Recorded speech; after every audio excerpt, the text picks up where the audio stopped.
Welcome to the observatory in Slough. My name's Douglas Turner for WMTV. Most people think of the observatory for shopping. Today saw the launch of Star FM, their own local radio station.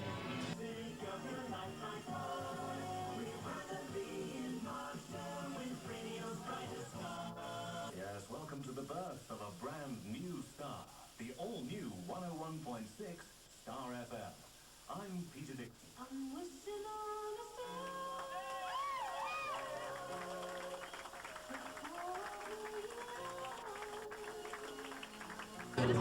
Now joined by Peter Dixon. You spun the first record today. What was it? Well, we held a competition in the pre-launch period to ask our listeners what they felt the first record should be. We had over 1,000 entries for that competition, which was very encouraging. The most popular record chosen by our listeners for our first record on air was Rolls Royce, Wishing on a Star, which was our first record on air. I think it sort of set the tone and the pace for the way the station is going to go. Sounds an ideal first record for Star FM. What's your background in radio?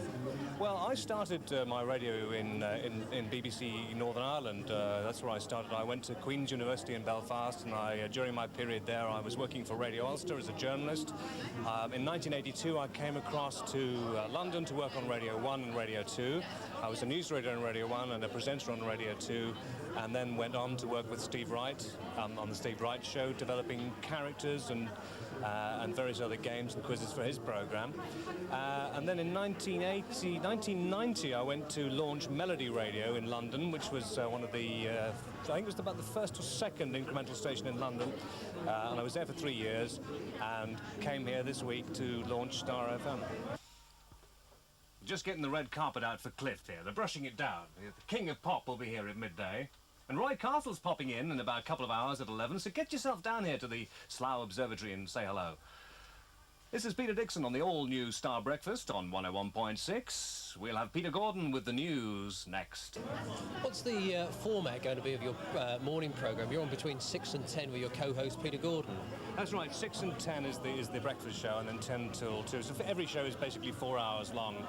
The format of the breakfast show is very much a kind of a very fast-paced, moving magazine programme. We're going to be concentrating mainly on the music, so you'll know where Star FM is simply by tuning in. You'll hear a unique mix of adult music, album tracks, and we'll also be doing Russell Grant's doing horoscopes for us. We've got all kinds of stuff going on, and we've also got a unique feature called the Star Patrol Travel Helicopter. We have our own helicopter airborne service giving travel news to our listeners from all the London approaches, so the M3, M25, M4 approaches coming into London for our consumer traveller, our commuter travellers who are going to be coming into London and listening to us. Will get the most up-to-date information about what's going on the roads. How can members of the public get involved with the travel news? Well, you can simply write to us or phone us up here at Star FM, and we will register you as one of our Star Patrollers.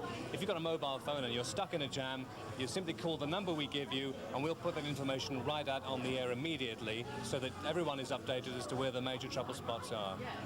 Star FM, the country's newest radio station, has gone on air this morning and is pledging to provide the most up-to-date news service in the area.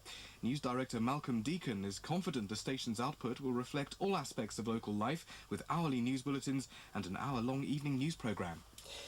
The launch of Star FM isn't the only star birth this morning. 2 babies came into the world overnight at local hospitals, one at Heatherwood in Ascot, the other at Slough's Wexham Park. An as-yet unnamed little boy was born to Sally Silver of Bracknell in Heatherwood at 1:15 this morning. He weighed in at 7 pounds 8 ounces. That, for the record, is 3,540 grams.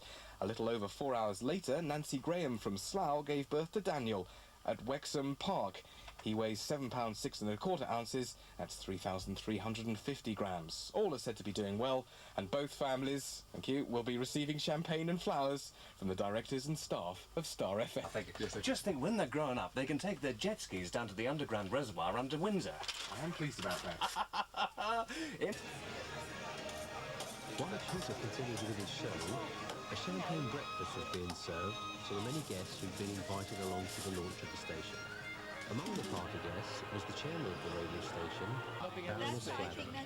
I asked the Baroness how she saw the station progressing and how it would benefit the local community. It really depends on how much the local community puts into it. Obviously, we are going to try and find out what they want from us, and we are going to try and provide it. But we hope that they will see it as their role to tell us what they want, and we're going to encourage this in every possible way.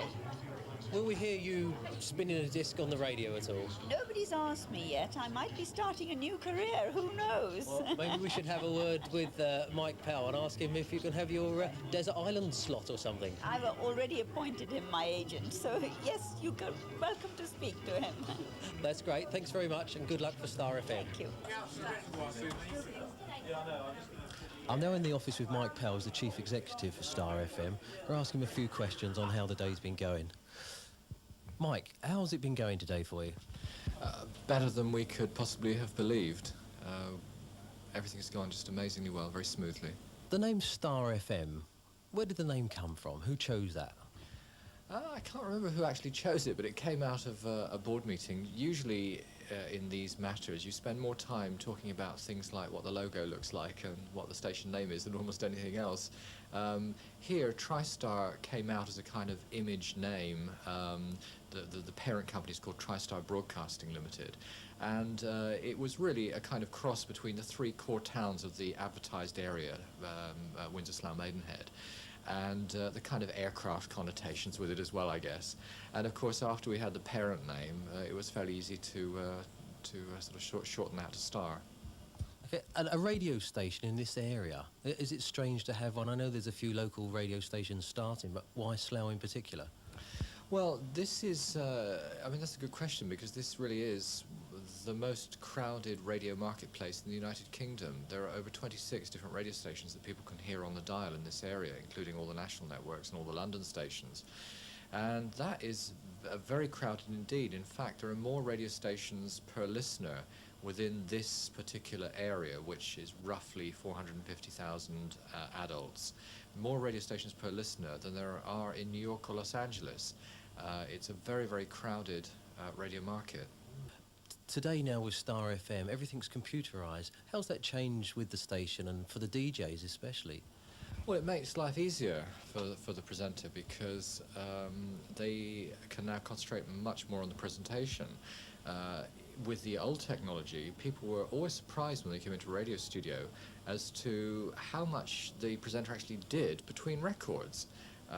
When one record was playing, the presenter was queuing up the next record, finding it physically, putting it on a turntable, finding the track, queuing it up, getting all the commercials out. They were in cartridges of tape. They would be on a wall behind the presenter. They had to refer to a log, find all the cartridges, stuff them in. They had to find what paper bit they were doing next. Did I have a sponsorship announcement? Did I have to settle a guest down? I mean, it really was incredibly hectic. And in the middle of all that, they actually had to find something intelligent to say between the records. So it was small wonder that sometimes they didn't actually manage to find something intelligent to say. And I think now what happens is that if we don't say anything intelligent during the records, there's less of an excuse, because the degree of automation takes the hassle away between the records.